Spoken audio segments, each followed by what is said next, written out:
If you want to dig further down into modeling 3D Studio, modeling in 3D Studio, you're going to have to eventually use something called sub-objects. You're not going to be able to use primitives all your life, so you're going to have to get into sub-objects eventually. Now, almost all objects have sub-objects. Now, in order to get to sub-objects, there's a number of ways to do it. First way that we're going to look at is in the modifier list. You can take this object and you can put on a modifier called edit mesh, edit poly. When we're working with polygon objects like this, those are the two you're going to use. Edit mesh is kind of for old school dudes like me who that used to be the only way to edit things. Edit poly is for new school kids, young punks like you. So what we're going to try to do is use edit poly. That contains more functionality and normally better functionality than edit mesh. Every now and again I'll drop to edit mesh, in case I want to do something the way I learned years ago, but more often than not, try to use edit poly.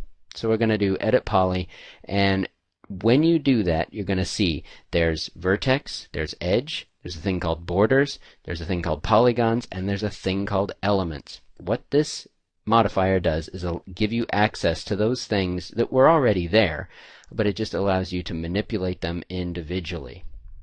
So if you have vertices, you can pick it here, or the plus sign next to it, you can expand that and you can get access to them here.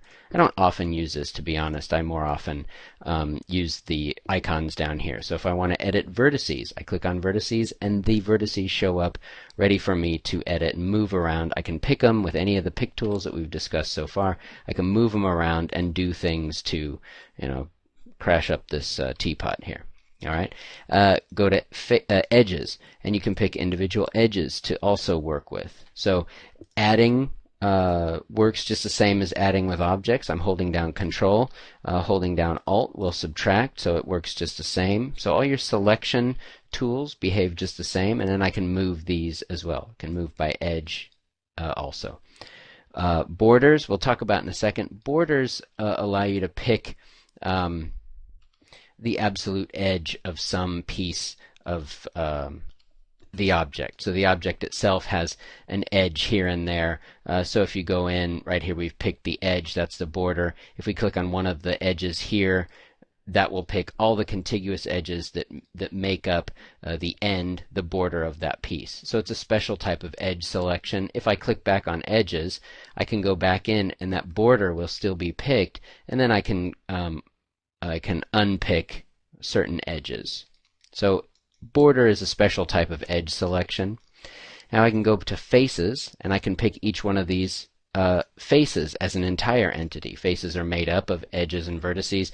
And then you have element. An element is a special type of face selection, which picks individual components that don't have shared vertices. So wherever the vertices stop, potentially wherever there's a border, I would also be able to have an element, and that's a separate and distinct shell of faces within each object. Each object, they don't have to be attached together. In fact, if I move the spout away from the body, you see it was never even welded into the body. It's just sort of shoved in there. And so each one of these parts is a separate element. And I also have some other ways to select things, or some ways to modify my selection. So if I pick a couple of faces here, I can shrink it or I can grow it. If I grow the selection, it's going to expand it. If I shrink it, it's going to contract it. So I can modify my selection here. And I can also have this thing called preview selection. And what that allows me to do is 3D Studio, with preview selection off, sometimes it can be a little bit tricky knowing exactly which one of these you're going to pick, like in areas where there's a lot of faces or edges or whatever. Sometimes, oh, I meant to pick that other one. It can be a little bit tricky knowing exactly what it is you're going to pick. So with preview selection on in sub-object mode, it will show you in the current sub-object level exactly which one you're just about to pick. So it can be helpful and useful if you want to pick just a very specific one of these. Now, with multi-preview selection, this is going to allow you to, one, preview the selection, your sub-object selection that you have, whatever that may be, or whatever you're about to pick. But two, it'll actually allow you to change sub-object selection modes without coming over here and clicking one of the icons. So you can see right there I'm hovering over faces and it's about to pick a new face or whatever.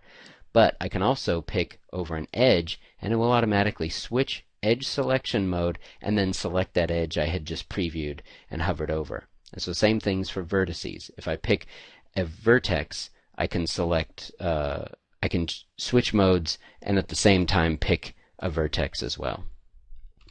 Now you can also pick things with this thing, scroll down here, called soft selection. So if I pick a face, let's say I have a face picked here, and then I click Use Soft Selection, that's going to give me, and 3D Studio is actually really cool about the preview that for soft selection it gives you, because what it's going to do is red is hot and it goes to orange to yellow through the rainbow.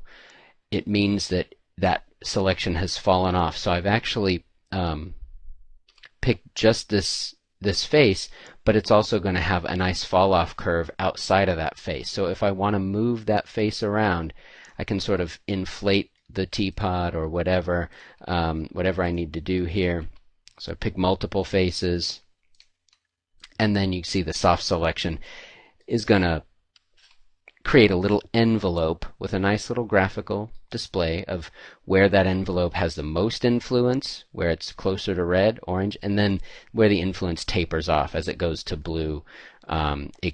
The influence tapers off. Now you can change that distance, and it'll give you a nice preview of what you're about to affect. Essentially anything that's colored will get affected by some, but where it's blue it'll be affected quite a bit less. So not only can you pick and move things around with sub-objects, but in the Edit Poly modifier you have tons of modeling operations that you can do. You can do, a basic one is extrude. So if I click extrude, it'll go into tool mode, so it shows me I have to come out here and do something to it. I can take those polys, when my cursor changes now, I can take and make changes to those polys, extrude them out. And if I hit undo, most of these buttons next to them have a little settings button, and you can click that button and you can actually change these values, one, numerically, but also change some of the options for it. So sometimes the behavior will be a little bit different. So if I change this from group, which will take the entire group of polys, to by polygon, it will do them individually. So I can have each individual poly gets its own extrusion. Then you can hit OK, and there you have your extrusion. Now the other thing about sub-object mode is these Edit Poly modifiers work just like any other modifier. So I can take that modifier and I can turn on and off the result of it. And I can come in and I can add on top of that another Edit Poly modifier in which I can make some other kind of a selection and change it. So let's say just take that element. It can even be basic changes like taking the element, taking the lid, and making it jump up just a little bit. So I could do something like that. And now I have a couple of stacks of Edit Polys. This is incredibly powerful with 3D Studio, because what I can do is take any one of these off at any one time and see what the result is. So I can do completely non-destructive modeling operations with 3D Studio and the Edit Poly or Edit Mesh commands.